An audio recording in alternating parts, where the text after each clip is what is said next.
People. Shout outs to my boy AP for the lovely headset donation. Now, Nick Diaz wants to come back. Who's he gonna fight? Tony Ferguson is still here. Who's he gonna fight? How about each other? How about Nick Diaz versus T Ferg? T Ferg has put himself in position to get the favor of Dana White as far as like BJ Penn. Although BJ Penn had took some time off and then wanted to come back for one last, it's a little bit different. But either way, I think that Tony Ferguson has a big enough fan base to push Dana into a situation where he may feel somewhat obligated to give Tony a farewell fight. Who better than to give that to him against besides Nick Diaz? Nick Diaz, the return of Nick Diaz and the farewell of T Ferg. Boom. You're welcome, UFC. You're welcome.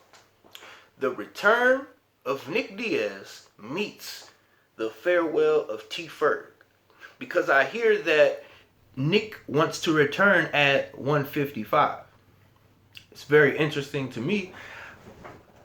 I actually like it. I do like it.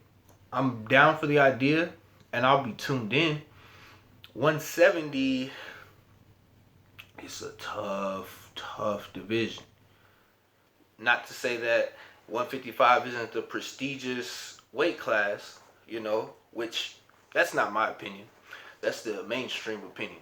I still think that light heavyweight and heavyweight are the most prestigious divisions, But you can say whatever you want to say, and as long as the mainstream repeats itself over and over again, enough people will do the same. So the lightweight division is the prestige division right now, and has been for a while, allegedly. But T Ferg is not looking to just retire and leave quietly. He wants to go out with a bang. And I think he deserves that. I think he deserves to go out with a bang. And I think this would be an opportunity, what makes sense, okay? And I will do you guys the justice of explaining what making sense is in this context. Because most people in the mainstream want to say, oh, well, it makes sense. Oh, well, if it makes sense, oh, it makes sense. But they never say what making sense is, okay?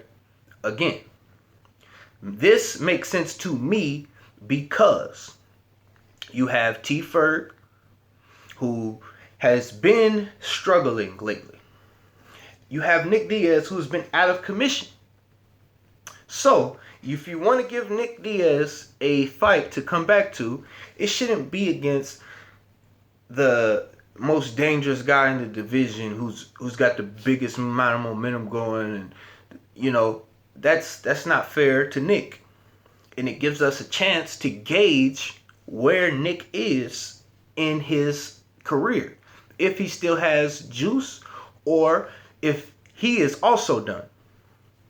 So again, if he can dominate T Ferg in the fashion that he's been being dominated lately, then we know, okay, he could be a contender. If it's a close fight, back and forth, and Nick Diaz edges Tony out, then we might say, okay, maybe he's a little bit rusty and he just needs one more fighter, maybe a little younger or whatever, just not ready for contendership.